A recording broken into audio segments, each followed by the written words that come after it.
던져놓고.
사도신경 하심으로 신앙 고백하시겠습니다. 전능하사 천지를 만드신 하나님 아버지를 내가 믿사오며 그 외아들 우리 주 예수 그리스도를 믿사오니 이는 성령으로 잉태하사 동정녀 마리아에게 나시고 본디오 빌라도에게 고난을 받으사 십자가에 못 박혀 죽으시고 장사한 지 사흘 만에 죽은 자 가운데서 다시 살아나시며 하늘에 오르사 전능하신 하나님 우편에 앉아 계시다가 저리로서 산자와 죽은 자를 심판하러 오시리라. 성령을 믿사오며 거룩한 공예와 성도가 서로 교통하는 것과 죄를 사하여 주시는 것과 몸이 다시 사는 것과 영원히 사는 것을 믿사옵나이다. 아멘. 찬송가 366장입니다.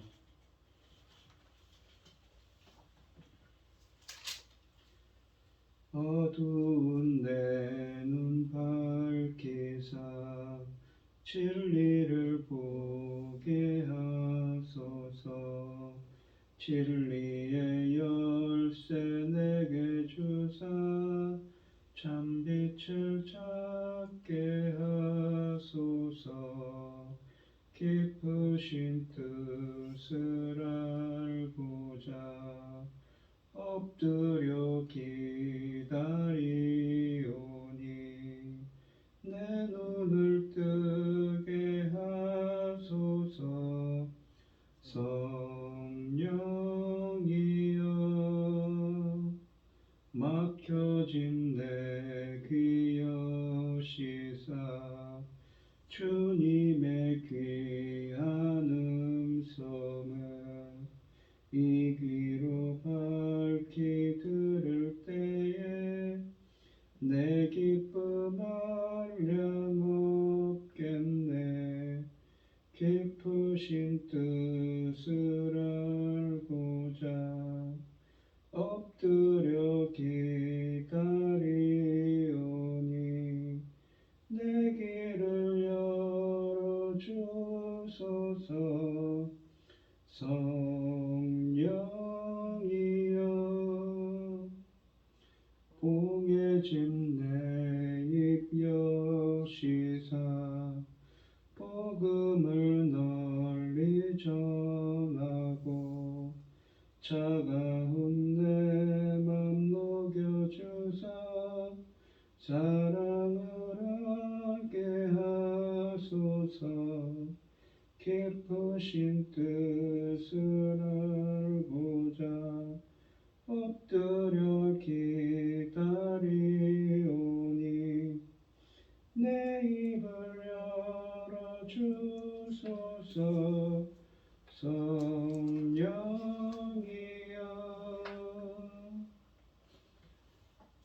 아멘. 오늘 함께 하실 하나님의 말씀은 민수기 11장 1절로 15절입니다. 민수기 11장 1절로 15절입니다. 교독을 하겠습니다. 제가 먼저 읽겠습니다. 여호와께서 들으시기에 백성이 악한 말로 원망하며 여호와께서 들으시고 진노하사 여호와의 불을 그들 중에 붙여서 지명 끝을 사르게 하시매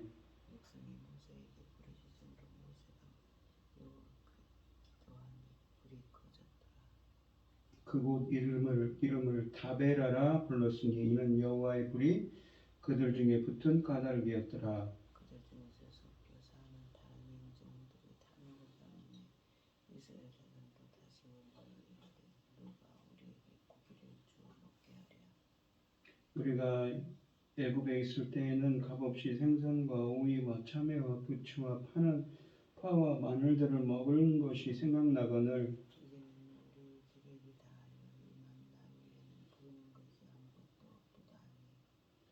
만나는 가시와 같고 모양은 진주와 같은 것이라. 백성이 돌다니며 그것을 거두어 맷돌에 갈기도 하며 저녁에 찢기도 하고 감하여 삶기도 하여 과자를 만들었으니 그 맛이 기름 섞은 과자 맛 같더라. 밤에 이슬이 진영에 내릴 때에 만나도 함께 내렸더라. 자기 장막문에 서우는 것을 모세가 들으니라. 이러므로 여호와의 진노가 심히 크고 모세도 기뻐하지 아니하며 모세가 여호와께 여짜오되 어찌하여 주께서 종을 괴롭게 하시나이까 어찌하여 내게 주의 목전에서 은혜를 입게 아니하시고 모든 백성을 내게 맡기사 내가 그 짐을 지게 하시나이까.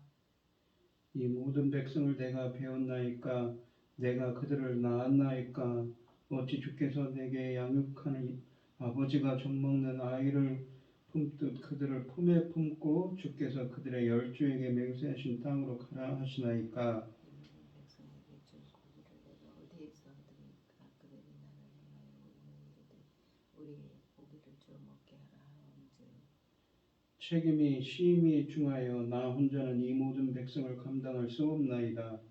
주께서 내게 이같이 행하실진대 구하옵나니 내게 은혜를 베푸사 즉시 나를 죽여 내가 고난당함을 내가 보지 않게 하옵소서. 아멘. 오늘 본문 말씀의 제목은 탐욕이 낳은 불평입니다. 이스라엘 자손은 시내산을 떠난 지 불과 3일 만에 불평하여 하나님의 진노를 삽니다. 모세는 조금도 변하지 않는 백성을 보며 낙심하고 탄식하고 있습니다. 이스라엘은 이집트를 떠나기 전부터 하나님께 불만을 토로했고 이집트의 이 대드라마가 펼쳐지는 상황에서도 하나님을 원망하기 일쑤였으며 시내산 밑에 거하는 동안에는 모세가 잠시 자리를 비운 틈을 타 우상을 만들었던 사람들이었습니다. 그러나 하나님은 이러한 이스라엘의 죄성을 덮고 은혜를 베푸셨습니다. 하나님은 이스라엘에게 시간을 주어 스스로 죄를 뉘우치고 경건한 삶을 추구하도록 유도하셨습니다. 하나님의 바람대로 이스라엘은 성막과 레위 사람을 봉헌할 때까지는 조금씩 변해가는 듯 했습니다. 그러나 광야 여정이 시작되자마자 그들의 옛 버릇이 다시 나왔습니다. 전에 홍해를 건너는 기적을 체험한 직후 시내산으로 가는 길에 반역했던 것처럼, 그러니까 출애굽기 19장 22절로 24절에 그랬던 것처럼 이번에도 시내산에서 1년 동안 온갖 기적을 경험한 직후 산을 떠나자 반역합니다. 이스라엘의 하나님과 모세에 대한 불만이 다시 폭발한 것입니다. 이스라엘은 틈만 있으면 반역을 반복합니다. 본문은 이스라엘의 반역과 불신을 고발합니다. 여기에 기록된 이야기는 지금까지는 대체로 순조롭고 긍정적으로 진행됐던 책의 흐름을 순식간에 부정적으로 바꾸어 버렸습니다. 이 이야기에 기록되어 있는 이스라엘의 행동은 예정된 스케줄에 따라 무사히 가나안에 정착할 것이라는 기대에 찬물을 끼얹고 있습니다. 본문에 있는 11장 1절로 3절은 이스라엘의 첫 번째 반역인 불평에 대해 말씀합니다. 이스라엘이 시내산을 출발한 지 불과 3일 만에 하나님께 불평하기 시작했다고 1절에 말씀하십니다. 전에 홍해를 건넌 지 3일 만에 하나님께 불판을 토했던 것처럼 말입니다. 우리말에 이 작심삼일이란 말이 있는데 이스라엘의 믿음은 3일을 넘기기가 힘들었나 봅니다. 그들의 믿음이 이렇게 쉽게 무너질 것이었으면 차라리 시내산을 떠날 때 조용히 몇 명씩 그룹을 이루어 떠났으면 좋으련만 그들은 하나님을 사령관으로 한 군대처럼 떠났습니다. 문제는 사령관이신 하나님께 대한 신뢰와 믿음이 없었다는 사실이 안타까웠습니다. 이스라엘이 불만을 토로하는 것을 보면 그들은 참으로 감사할 줄 모르는 사람들입니다. 앞으로 어이없는 일이 벌어지고 있지만 참으로 어이없는 일이 벌어지고 있지만 사실 이 문제가 단지 옛 이스라엘 사람에게만 제한된 것이겠는지요. 고작 3일 만에 하나님께 불만을 토하는 이스라엘 모습에서 우리 자신의 모습을 봅니다. 더 나아가 불만을 토하는 것은 하나님과 언약을 위반하는 행위입니다. 하나님의 심판이 임할 수밖에 없는 상황이 되었지요. 본문은 구체적으로 무엇을 불평했는지 밝히지는 않습니다. 행진 도중에 환경이 너무 열악하다는 불평이었을까요? 아니면 무리하게 강요된 행진에 대한 불평일까요? 한 가지 확실한 것은 선이 악으로 대체되고 있다는 점입니다. 바로 앞부분, 그러니까 10장 29절로 36절에서 모세는 이 여정을 통해 하나님이 이스라엘에게 좋은 것을 주실 것이라고 두 차례나 확신했습니다. 그러나 11장 1절에서 이스라엘은 악한 말로 하나님을 원망합니다. 하나님이 이스라엘에게 베푸는 선이 백성에게는 악으로 받아들여졌습니다. 그렇다면 이스라엘이 심판을 받는 것은 당연한 일이지요. 1절에는 백성의 불만이 나옵니다. 그리고 하나님이 들으시고 노하시고 심판하셨습니다. 2절에서는 백성이 모세에게 호소합니다. 모세가 중보했고 모세의 중보가 응답되었습니다. 그리고 3절에서는 행군이 지연되었지요. 이스라엘의 불평은 하나님을 노하게 하기에 충분했습니다. 본문이 구체적으로 어떤 죄를 저질렀는지 밝히지 않지만 하나님은 불평하는 사람을 심판하셨습니다. 이스라엘이 시내산에 도착하기 전에 불만을 표했을 때는 벌하지 않고 그 불만을 해소해 주셨습니다. 출애굽기 15장, 16장, 17장에 있는 이야기지요. 근데 이번에는 가차없이 벌하십니다. 전에는 이스라엘이 하나님을 잘 몰랐고 그분과 언약도 맺지 않았기에 불만을 그냥 묵인하셨지만 이번에는 상황이 다르지요. 1년 동안 시내산에 머물면서 하나님은 어떤 분이신가 체험했고 하나님과 언약도 맺었습니다. 그런데 하나님과 언약을 맺은 백성처럼 행동하지 않고 지난 1년간 하나님에 대해 배우고 경험한 것도 의미를 무색하게 만듭니다. 그러므로 이번에는 하나님도 분노하셨습니다. 하나님은 심판으로 하나님의 불을 보내어 이스라엘 진영의 언저리를 태우셨습니다. 만일 진영의 중심을 태우셨다면 훨씬 더 많은 사람이 죽거나 다쳤을 것입니다. 그러므로 심판의 불이 진 변두리를 태운 것은 하나님의 은혜이지요.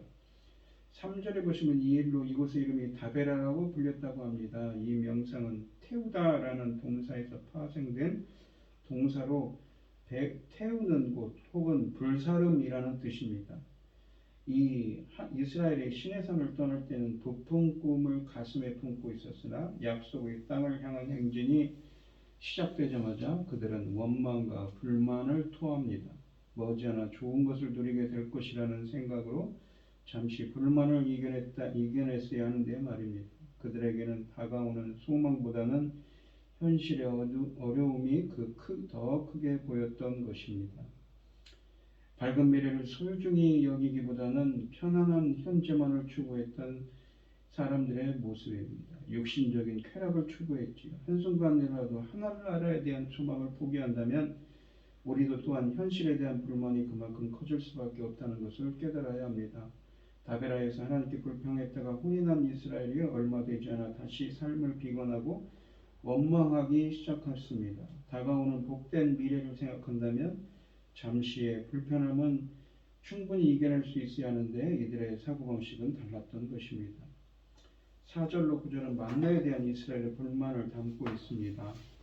사건의 발단은 이스라엘 회중에 섞여 있던 불량자들이 탐욕을 부리고 나머지 사람을 선동했다고 4절에 말씀하십니다.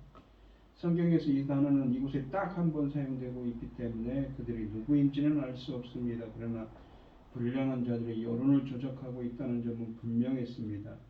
그들이 탐욕을 부린 것은 무엇일까요? 본문의 정황과 문맥, 출애굽기의 구조와 연관성을 감안하면 음식에 대한 욕망이 확실합니다.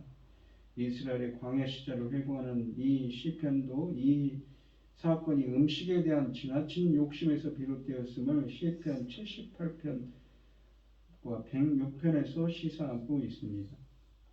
매일 만나를 먹던 사람들이 이집트에서의 생활을 그리워하기 시작합니다. 옛 시절에 대한 향수병이 도졌습니다. 이들은 과거 이집트에서 노예 생활하며 고생했던 일은 전혀 떠올리지 않고 오직 맛있는 것을 먹었던 것만 추억으로 떠올리고 5절에 보시면 추억으로 떠올리고 있습니다. 과거를 떠올리려면 노예 생활하면서 이런 것을 먹는 것이 다양한 음식을 못 먹더라도 자유인의 삶을 사는 것보다 더 좋은지를 비교하며 생각해 보아야 합니다. 그리고 솔직히 노예가 이집트에서 좋은 음식을 먹어봤자 얼마나 좋은 음식을 먹었겠는지요. 이들의 이집트 생활에 대한 추억은 망상에 불과한 것인데 이들은 일방적으로 좋은 것만 떠올리며 그때를 그리워합니다. 하나님이 얼마나 화가 나셨겠는가요? 이집트에서 노예로 살던 자들을 구원해 달라고 얼마나 하나님께 애원했던가요? 드디어 물에 빠져 허우적거리는 사람과 같았던 그들을 구원해 놓으니 이제는 보따리를 내놓으라고 하는 격입니다. 게다가 광야 생활은 풍요로움과 안식의 땅 가나안을 향해 가면서 잠시 지나는 곳인데도 마치 광야에서의 영원히 살라 한 것처럼 울며 난리를 칩니다. 이스라엘이 참으로 하나님이 약속하신 밝은 미래를 믿었다면 이럴 수는 없는 일입니다. 그들은 또 한 번 밝은 미래보다는 만족을 줄 수 있는 현실을 선택한 것이지요. 주의 백성의 삶을 바라보는 안목이 이 정도밖에 되지 않는다는 것은 참으로 슬픈 일입니다. 본문의 7절에 보시면 본문의 만나의 모양이 가시와 같았고 그 빛깔은 부돌라와 같았다고 합니다. 출애굽기 16장 31절은 만나의 색깔이 하얗다고 했습니다. 백성은 땅을 두루 다니면서 만나를 모아다가 양식으로 사용했다고 8절에 말씀하십니다.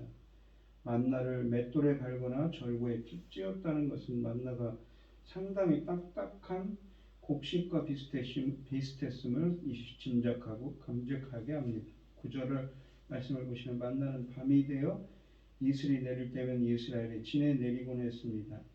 성경은 만나가 하나님이 이스라엘에게 베푸신 기적의 결과라는 점을 확인해 줍니다. 게다가 본문은 만나가 하늘이 이슬이 내릴 때 함께 이스라엘의 진에 내렸다고 합니다. 매일 밤에 만나가 이스라엘 진에 내리고 백성이 그날 먹을 수 있는 양만 걷어갔다는 것은 만나 역시 하나님이 이스라엘에게 믿음을 가르쳐주는 도구의 하나로 사용되셨음을 시사합니다. 이스라엘은 매일 하나님만 의지해서 살 수 있었습니다. 10절로 15절은 모세의 불만이 담겨 있습니다. 하나님이 이스라엘 백성이 이집트 생활을 그리워하며 우는 소리를 듣고 매우 노하셨다고 10절에 말씀하십니다. 복된 미래를 위해 잠시 겪는 불편을 감수하지 못하는 백성에게 서운할 뿐만 아니라 한심하게도 느끼셨을 것입니다.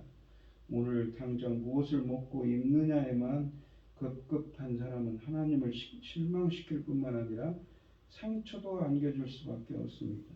이런 사람을 포기하지 않으시는 하나님이 불쌍하게까지 느껴집니다. 모세가 괴로워서 하나님께 부르짖는 내용을 보면 하나님에 대한 실망보다는 은혜를 모르며 채워지지 않는 욕심을 가진 백성에 대한 서운함으로 가득 차 있습니다. 모세도 백성에게 참으로 크게 실망한 것이지요.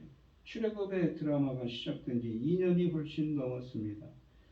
그동안 이스라엘은 하나님이 이루신 수많은 기적을 목격했지만 그 하나님께 다시 기적을 베풀어 달라고 기도하기보다 원망하기에 급급합니다.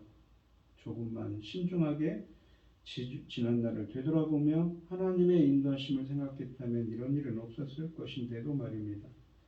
이 일은 이스라엘 백성이 스스로 생각해 판단하지 않고 일부 소수의 선동에 노련한 결과였습니다. 배은망덕한 백성에게 실망하고 먹을 고기를 내어놓으라고 덤벼드는 하이에나 같은 자들에게 에워싸여 있던 모세가 너무 힘들어서 하나님을 원망했습니다. 조용한 기도를 통해 하나님의 인도하심을 구해야 할 모세도 너무 고통스러워 신중함을 잃은 것이지요. 모세가 울부짖는 내용을 요약하면 다음과 같습니다. 첫째는 제가 하나님께 얼마나 큰 죄를 지었기에 이렇게 무거운 짐을 지어 주셨습니까? 두 번째는 제가 이 백성의 부모라도 됩니까? 라고 12절에 말합니다. 세 번째는 제가 무슨 능력으로 이들의 요구를 들어줄 수 있겠습니까? 13절입니다. 네 번째는 차라리 저를 죽이십시오 라고 15절에 말하고 있습니다. 오늘 본문 말씀을 보시면 욕망은 전염성과 전파력이 큽니다. 소수의 그릇된 욕망이 순식간에 백성 전체를 죄악으로 물들였습니다. 또 욕망은 천재를 부정하고 과거의 기억에 매몰합니다. 탐욕에 미혹된 백성은 광야의 결핍의 불만을 품고 혹독한 노예 생활의 대가로 받은 양식을 값없이 먹었다고 미화하며 이 애굽의 시절을 그리워합니다. 게다가 욕망은 현재 가진 것에 만족을 느끼지 못하게 합니다.